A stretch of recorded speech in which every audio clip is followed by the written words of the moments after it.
Le traitement ciblé du cancer est en passe de connaître des changements révolutionnaires. En effet, une équipe de scientifiques planche depuis de nombreuses années sur des nanorobots destinés à améliorer le quotidien des malades du cancer. Sommes-nous en train de trouver un traitement miracle contre ce fléau? C'est ce que nous allons découvrir dans la suite de cette vidéo. Finalement, d'où nous vient cette pathologie? Pour comprendre l'origine de cette maladie, il faut tout d'abord comprendre la signification du mot en lui-même. Effectivement, le terme cancer signifie crabe en latin. C'est le médecin grec Hippocrate qui compare pour la première fois un cancer à un crabe. Cela vient notamment de l'aspect des cancers du sein. Leur forme arrondie, entourée de prolongements en rayons, est semblable à celle d'un crabe. Cette comparaison est restée dans la Rome antique, principalement avec le traité sur les tumeurs rédigé par le médecin Claude Gallien. Le premier cas de cancer a été répertorié dans l'Égypte antique.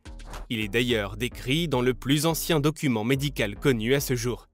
Il s'agit du papyrus Edwin Smith. Ce dernier date d'environ 1600 avant Jésus-Christ.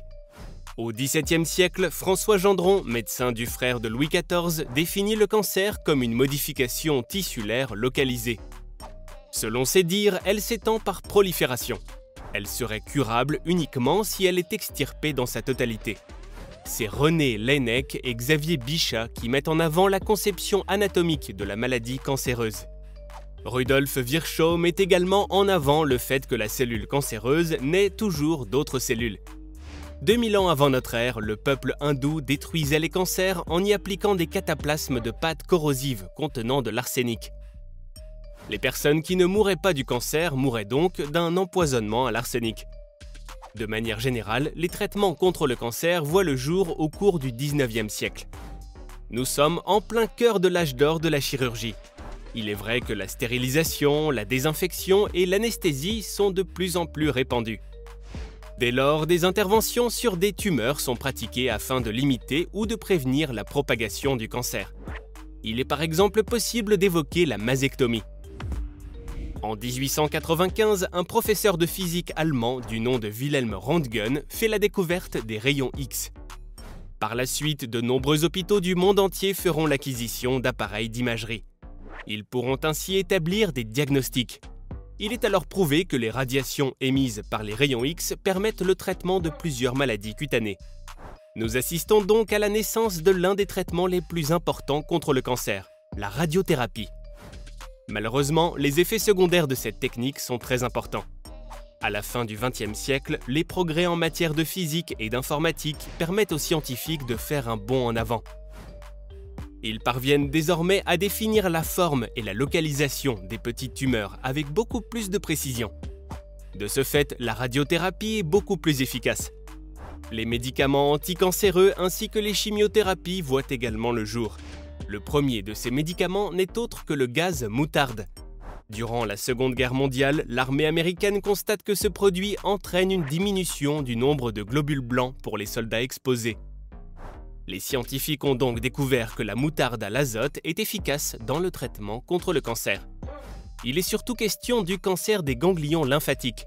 Effectivement, ce produit attaque les globules blancs. Il servira d'ailleurs de modèle aux médicaments de chimiothérapie qui verront le jour très rapidement par la suite. Aujourd'hui, nous sommes face à des technologies révolutionnaires. Parviendrons-nous à nous débarrasser définitivement du cancer? Certes, la recherche ne cesse de faire des progrès. Pourtant, le cancer reste la deuxième cause de décès dans le monde, avec près de 10 millions de morts par an. Néanmoins, les robots bouleversent nos sociétés. Qu'ils soient humanoïdes ou collaboratifs, ces humains virtuels envahissent un grand nombre de secteurs, et notamment celui de la santé. Un robot d'apparence humaine en guise de collègue de bureau fait désormais partie d'une réalité au sein de laquelle nous évoluons. De nos jours, les robots sont au nombre de 12 millions dans le monde. Des chiffres colossaux qui montrent l'évolution incroyable de la science au cours des dernières années. Prenons l'exemple du géant Nestlé. Cette firme vient récemment d'acheter 1000 robots qui auront pour mission de vendre des machines à café et des capsules au Japon. Ils sont dotés d'une intelligence artificielle très poussée. De plus, ils parviennent à reproduire des émotions humaines. Les robots collaboratifs font également grand bruit. Ils sont conçus pour travailler avec les humains.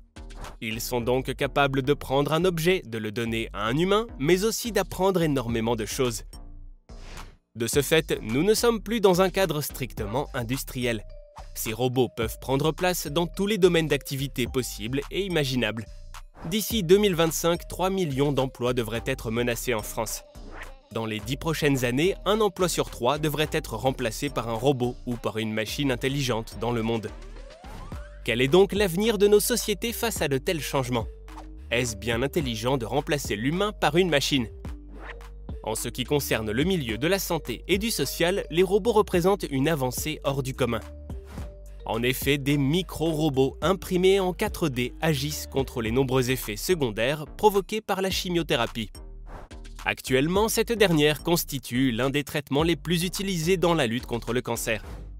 Ce traitement a su montrer son efficacité contre tous les types de cancers, notamment grâce à l'utilisation de molécules chimiques. Il s'agit d'un traitement lourd qui vise à détruire le matériel génétique des cellules cancéreuses.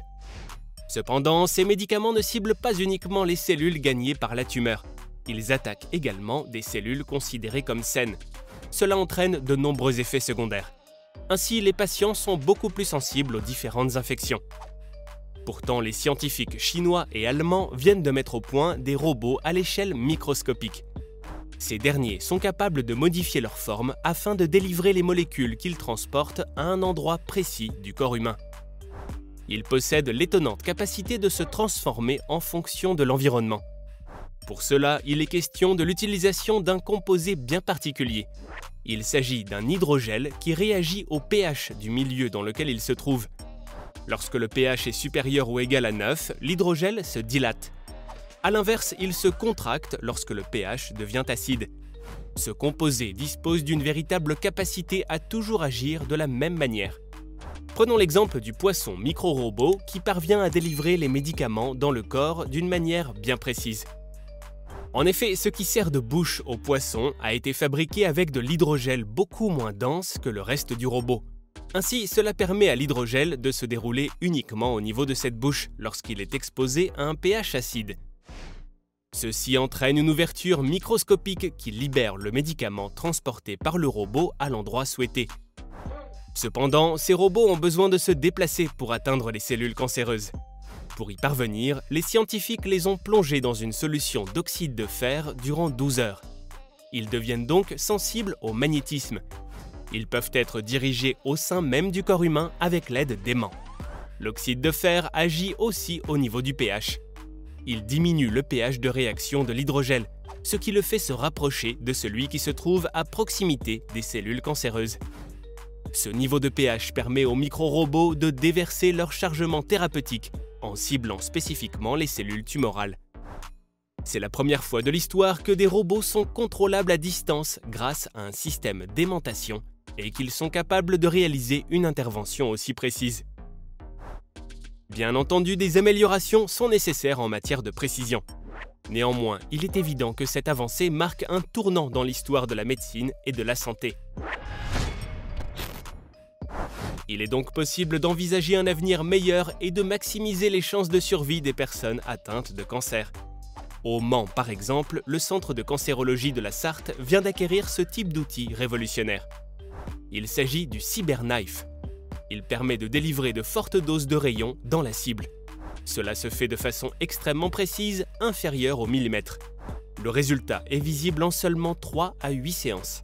Auparavant, une quarantaine de séances étaient nécessaires. Cela représente 80% d'efficacité.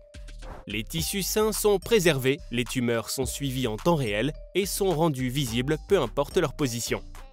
Une technologie de pointe qui risque de révolutionner le domaine de la santé. Pouvons-nous imaginer que le cancer ne soit plus une maladie mortelle? Est-il possible d'atteindre les 100% de résultats? Peut-on espérer être en mesure de soigner chaque cancer existant? N'hésitez pas à nous donner votre avis sur la question en nous laissant un petit commentaire juste en dessous. Nous nous ferons un plaisir de vous lire et d'échanger avec vous. À très vite sur ATech.